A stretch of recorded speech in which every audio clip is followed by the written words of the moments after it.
Hello everyone, thank you for tuning into today's video. I'm joined by Dr. Tim Oyeniran, and he is a sports medicine doctor based at University of Connecticut. He's actually going to talk to us more elaborately about sports medicine, as this is one of the services that we provide at our practice. And so without further ado, thank you, Dr. Oyeniran, for joining us today. How are you doing? Good, I'm good. Thank you. Thank you for having me. I'm honored to be here. Pleasure. Awesome. So for those who maybe have never heard of sports medicine before, could you please tell us a little bit more about what sports medicine is? Yes. So the way I like to explain sports medicine, there's three components. The first one is basically the treatment, diagnosing, management of anything muscle and bone. So that means if someone is having, they're getting older and they get arthritis, we help them with managing the pain and being more functional around that. Or let's say a child comes in and fractures their leg. We come in, help them recover from that fracture. And we do this all without surgery, especially the primary care sports medicine. We try to do it as non-invasive, meaning not cutting people open as much as possible, versus orthopedic sports medicine. And let's say I had a patient that needed that, would require surgery. But for me, I do everything muscle, bone injury without surgery. The other component is taking care of athletes, whether that's children playing baseball, whether that's high school sports, college sports, professional. We also deal with healing their muscle or bone injuries. And not only the muscle and bone, but maybe like the sports psychology, the mental health aspects of sports.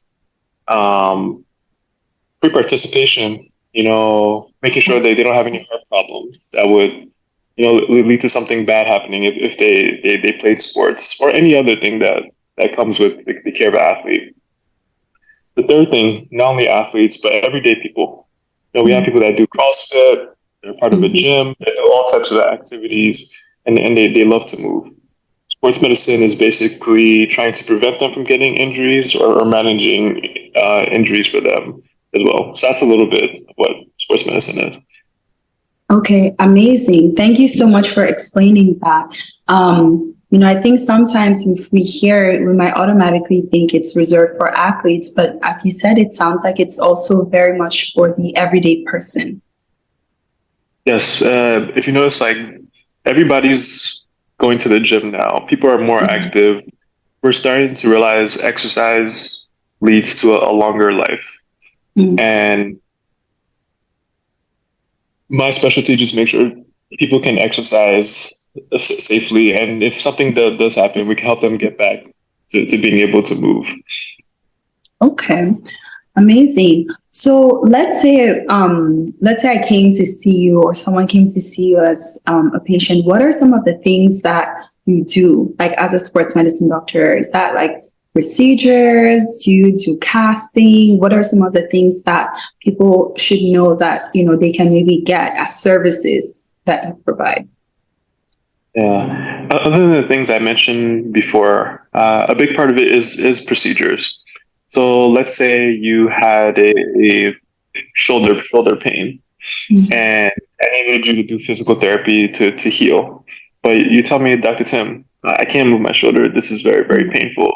One procedure we do are injections. We either give you injections with steroids, or some people like a more natural method with their own platelet cells, or what we call PRP, where we take the blood and put back into the joint a person's platelets, like their own body cells, to heal. So that's one example. The other thing is casting. So if somebody went skiing, for example, and they fractured a bone, I would also do the casting, making sure the bone stays in line until we can better care for it later. And then, of course, like what if you That's how you told me, hey, Dr. Tim, I want to start a new sport. Will this be safe for me?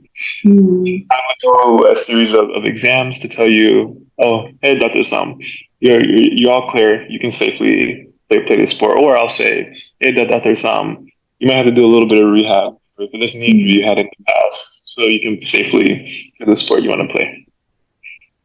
Okay, amazing. That's super helpful to know. Would you recommend that if anyone was starting a new sport, it's worth touching base with a sports medicine doctor first before they start the sport? Yes, I would highly recommend it. Uh, just so they can ask you a series of questions to let you know it's safe. For example, I had a patient recently that had a family member that suddenly died while playing soccer. Mm.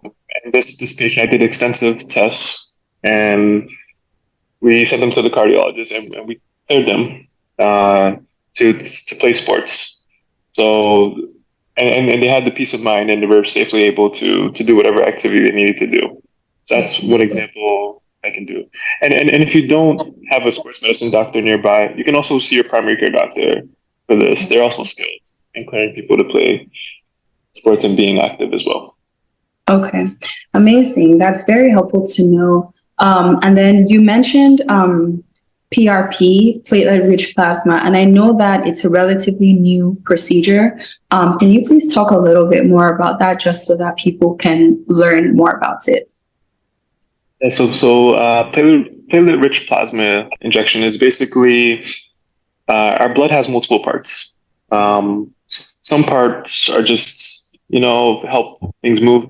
Other parts actually have healing components in it, Mm. like we call them platelets and fibroblasts.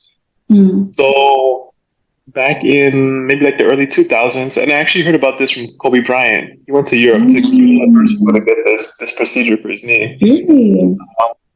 They said, let's take someone's blood, let's spin it, and let's get the healing part and put it back in their knee. Um, a lot of studies have shown that it's effective along with physical therapy, and it's an option. You can come get like with a sports medicine doctor or even primary care doctors do it as well. So that's one service I offer in my sports medicine practice if anyone is interested. Yes, powerful. Very, very important to mention that. And I'm guessing Kobe Bryant, his situation with his knee ended up being a success. What did it help Yeah, him? yes. His knee improved that year, and he because of him actually garnered a lot more attention with the procedure, and it's starting to become a lot popular. And it's also a very holistic option. If you don't want any medications, you want to use your own body to heal. PRP is an amazing option. Okay. I believe we have a lot of people at Rophe who love the holistic route. And so I think people would definitely be happy to hear that that is an option that's available for them. Okay. And it's going to be available in all 5 states that we're serving as of right now. Awesome. And so do you have any other success stories that you can share with us about sports med so far? So sorry. One that comes off like the top of my head. This actually wasn't with an athlete. It was an everyday person that was a nurse and picked up a patient wrong. She ended up having really bad shoulder pain, and she came to me, and I helped her heal. So, but let me tell you a little bit about what happened with this story. Okay. She came to me, really bad pain. She was so concerned, like she couldn't even move her arms. She couldn't even work. And what made all of this worse was she had really severe hypertension that she did not even want to focus on because like she was just in severe pain. Mm-hmm. As a doctor, I was extremely concerned. Like this was a very dangerous situation. In my mind, I knew the blood pressure was the most dangerous thing for her life at the time. She could have gotten a stroke or heart attack. But then I thought, if I was in this much pain, my blood pressure would be the last thing I'm worried about right now. Yeah. So what I did with my sports medicine knowledge was right there and then I was able to give her an injection. and she had immediate relief of the pain. And I explained to her the importance of physical therapy, and she stuck to it. And lo and behold, like in fast forward 2, 3, 4 weeks, she comes back, and I ask her, "So how's your shoulder? How's the physical therapy been?" And she says, "What shoulder pain?" Wow, so she forgot. She forgot about the shoulder. But I'm like, you came for shoulder pain. She's like, "Oh yeah. The shoulder pain is doing good." Anyway, what did I take for my blood pressure? That's a success story, and that just shows how moving is just so important, not only for healthy people that live a long time, but just also for our sick patients that need to focus on the important things, but a lot of their muscles and bones are distracting them from that. Yes. Wow. That's powerful. And to know that you could get such immediate relief, that's incredible. Okay. Is there anything else that maybe we should know about in regards to sports medicine, what you offer? Anything else you'd want your potential clients to know before we close? I would just let them know that probably somebody listening is having some joint, muscle, bone pain, or they know someone that does. And why sit and suffer in pain? Why experience this pain? I think coming to Rophe MD is a good option. Let us help you. We provide a lot of good services, a lot of good options, and really good personalized, convenient care. Agreed, completely agreed. And we will have information on how you can connect with us further in the description box. So be sure to check that out. Thank you so much, Dr. Tim. This was incredible and very, very insightful. Thank you for having me. That's awesome. All right.